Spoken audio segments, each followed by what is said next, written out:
Shalom Jemaat Gereja Golgota Tabernakel yang kasih oleh Tuhan Yesus. Kita berjumpa lagi sekarang pada acara persekutuan doa. Saya akan membawakan sebuah sharing firman Tuhan yang saya berikan judul Percaya. Di hari Kamis kemarin, saya mendapatkan sebuah berkat yang sangat luar biasa melalui pesan singkat yang dibawakan oleh Bapak Pendeta Stephen mengenai Tuhan yang adalah pengatur masa depan. Dan ayat yang beliau bawakan dalam sharing pesan singkat tersebut adalah diambil dari Amsal 16 ayat yang ke-9. Saya akan bacakan bagi kita sekalian. Amsal 16 ayat yang ke-9. Hati manusia memikir-mikirkan jalannya, tetapi Tuhanlah yang menentukan arah langkahnya. Nah, dari ayat ini, saya mendapatkan sebuah berkat yang luar biasa berkaitan dengan Tuhan sang pengatur masa depan. Waktu itu saya pernah membawakan juga ayat yang sama, dan itu sudah saya bawakan beberapa bulan yang lalu pada waktu kita masih waktu-waktu pertama kali tapping. Kita masih waktu-waktu pertama kali kita mengadakan rekaman seperti ini. Dan itu ada di masa era pandemi COVID-19, di masa awal sekali di mana COVID-19 baru memasuki Indonesia, dan itu membuat kita semua penuh kecemasan, memiliki kepanikan dan segala macamnya. Pada waktu itu saya menyampaikan firman Tuhan yang berkaitan dari ayat ini, yaitu untuk menghibur hati saudara-saudara sekalian. Pada waktu saudara-saudara mungkin mengalami masa-masa yang sulit, tetapi selalu ingatlah bahwa Tuhanlah yang menentukan arah langkahnya. Pada sore hari ini saya membawakan sebuah sharing yang ingin lebih menguatkan lagi pesan firman Tuhan yang diambil dari Amsal 16 ayat 9. Jadi saya menguatkan pesan Om Stephen yang Om Stephen sampaikan di pesan singkat. Mari kita baca secara bersama-sama di dalam Efesus 3 ayat yang ke-20. Ini adalah ayat pokok kita saudara-saudara. Efesus 3 ayat yang ke-20. Saya akan bacakan bagi kita sekalian. Bagi dialah yang dapat melakukan jauh lebih banyak daripada apa yang kita doakan atau pikirkan. Seperti yang ternyata dari kuasa yang bekerja di dalam kita. Ayat ini adalah bagian dari doa Paulus untuk jemaat Efesus, di mana ini merupakan bagian terakhir dari doa Paulus berkaitan tentang pengagungan Paulus akan kuasa Tuhan yang begitu luar biasa.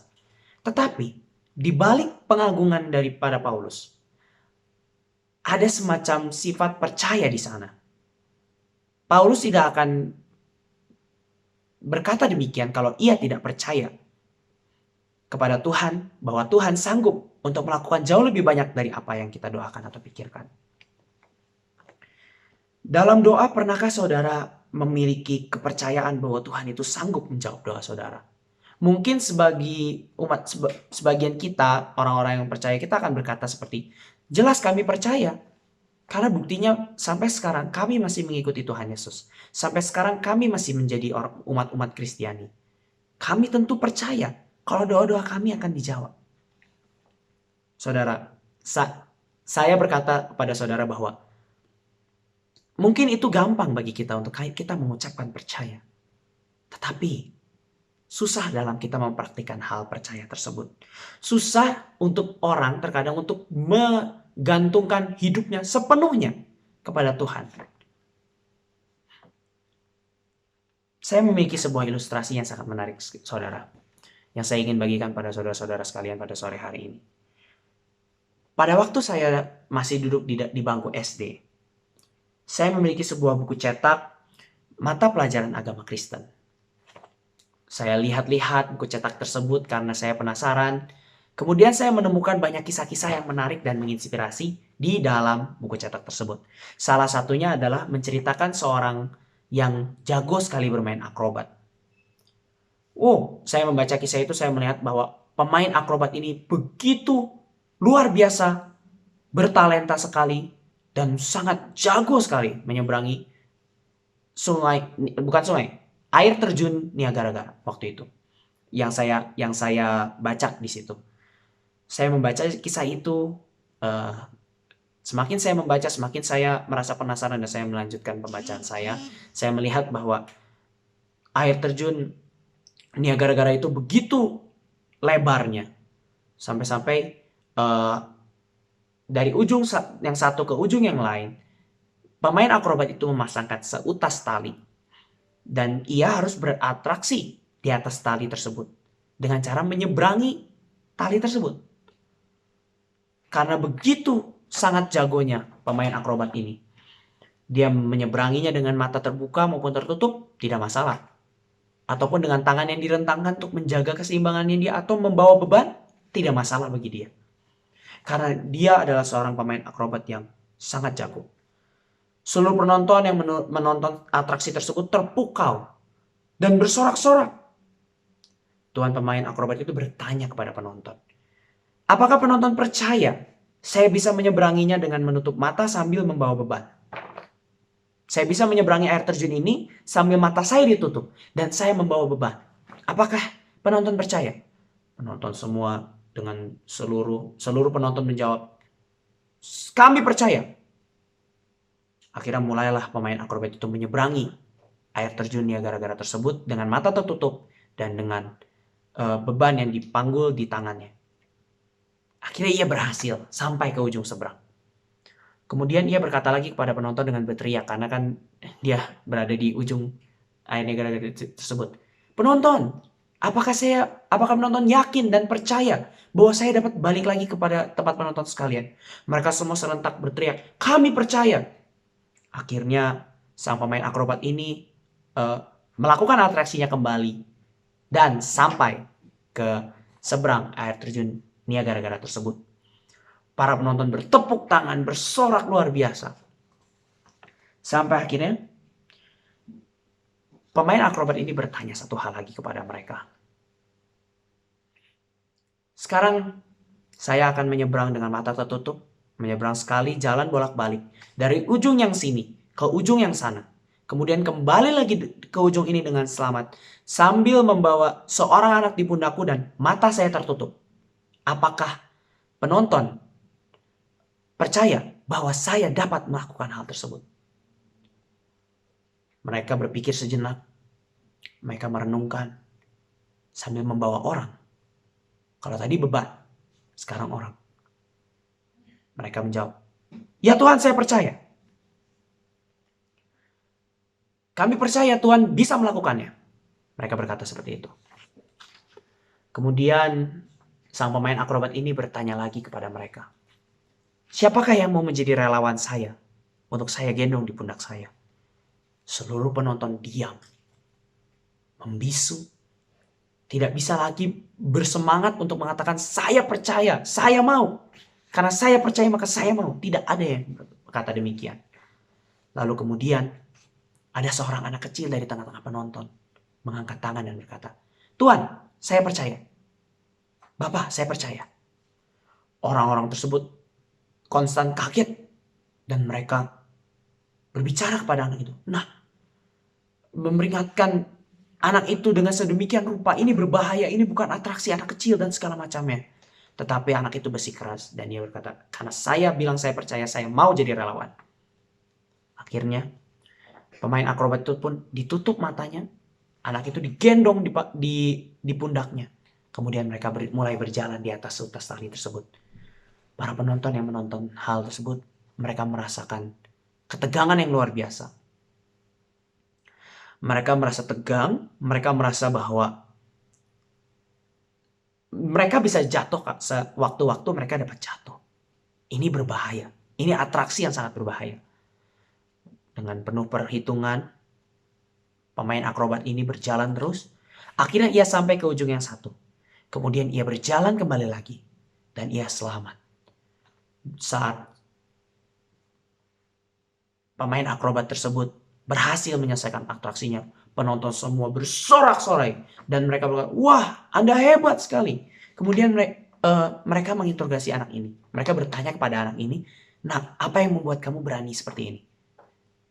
Sang anak kecil itu menjawab, karena pemain akrobat ini adalah ayahku. Nah, saudara-saudara, apa yang bisa kita dapatkan dari kisah ini? Itulah percaya yang Tuhan inginkan.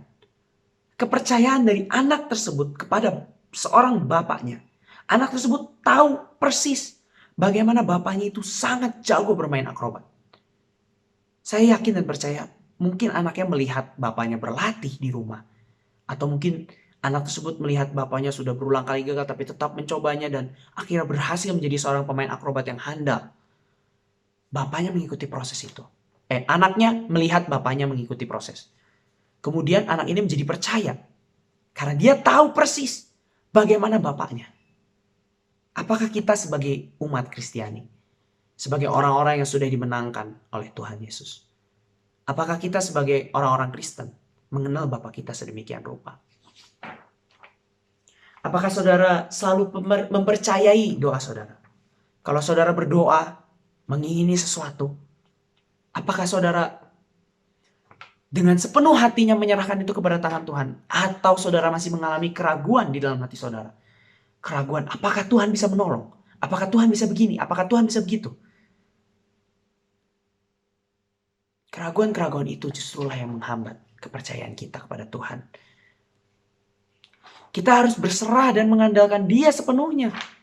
Firman ini mau memperlihatkan kepada kita betapa Paulus percaya di dalam doanya bahwa sebagai orang-orang Kristen yang mengetahui firman Tuhan ini, bukankah kita harus mencontoh Paulus yang demikian percaya akan kuasa Tuhan?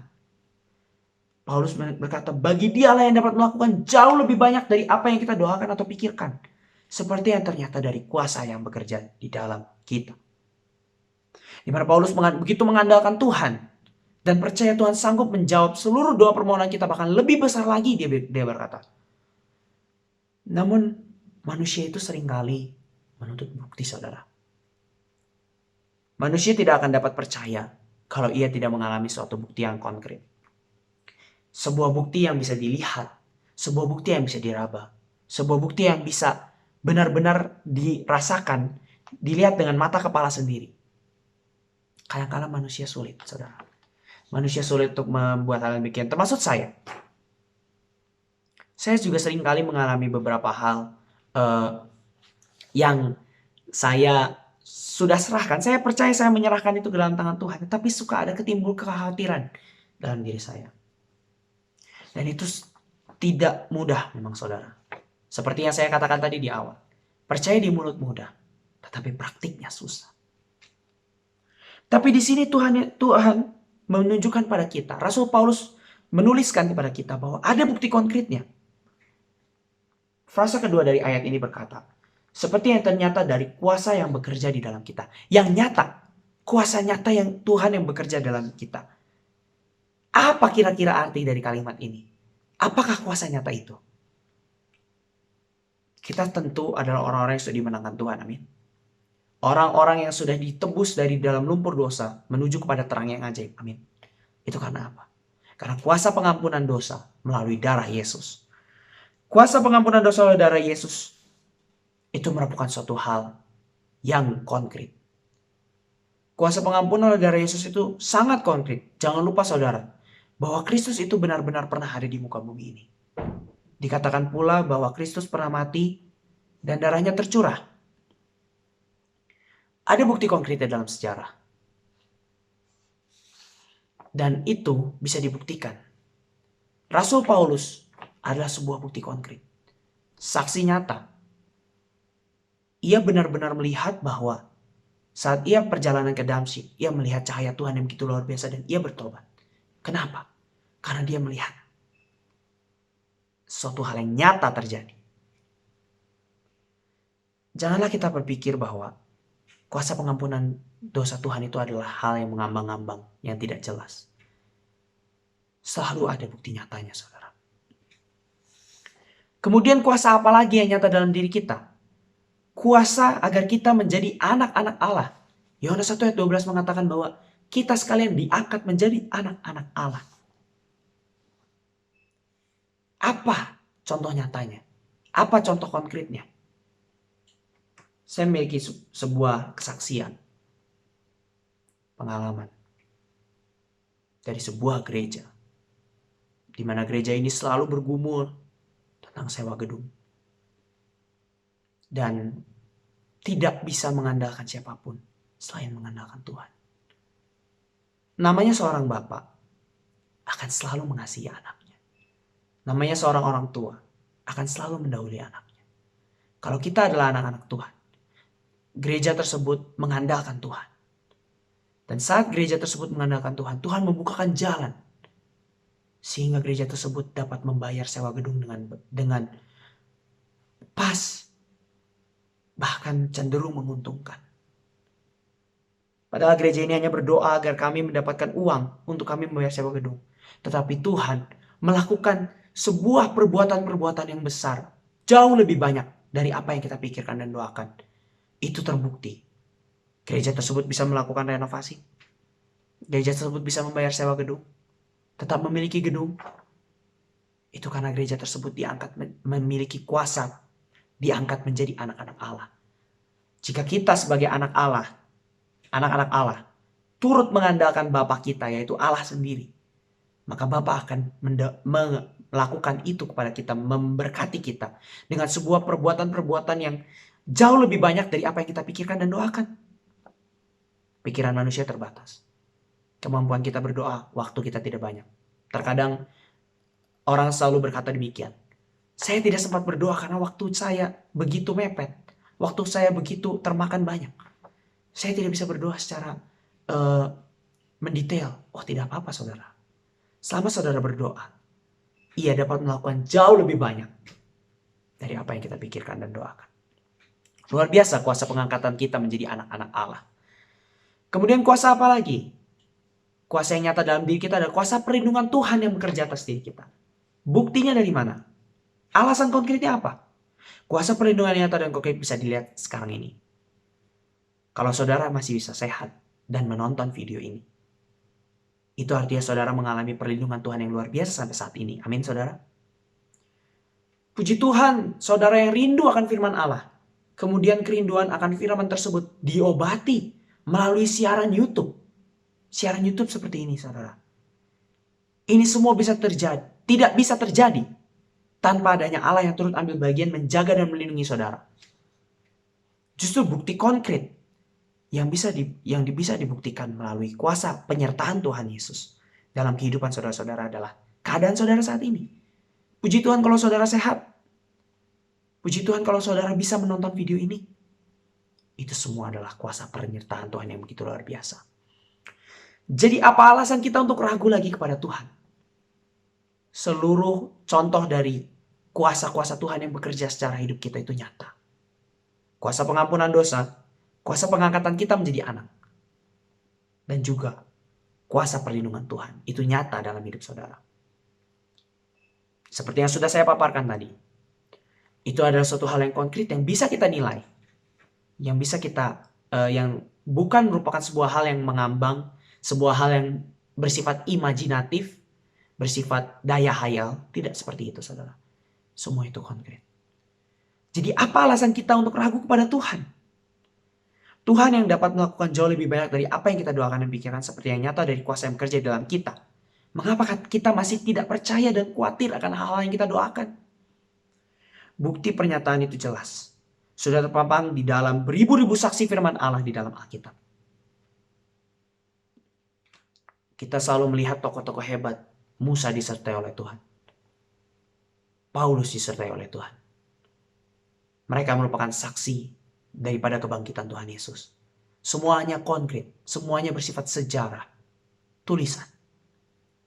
Bukti jawaban doa yang lebih besar dari apa yang kita pikirkan dan doakan itu pun sudah sangat jelas. Bahkan terjadi di dalam gereja kita, gereja Golgota Tabernakel. Bukti penyertaan Tuhan masih ada sampai saat ini, saudara.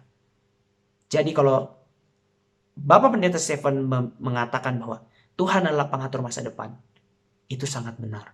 Dan dia adalah pengatur masa depan yang terbaik. Maka dari itu kita harus percaya kepada dia. Jangan pernah kita ragukan Tuhan. Andalkanlah ia dalam segala hal yang terjadi dalam kehidupan kita. Sebab ia maha besar dan maha tahu.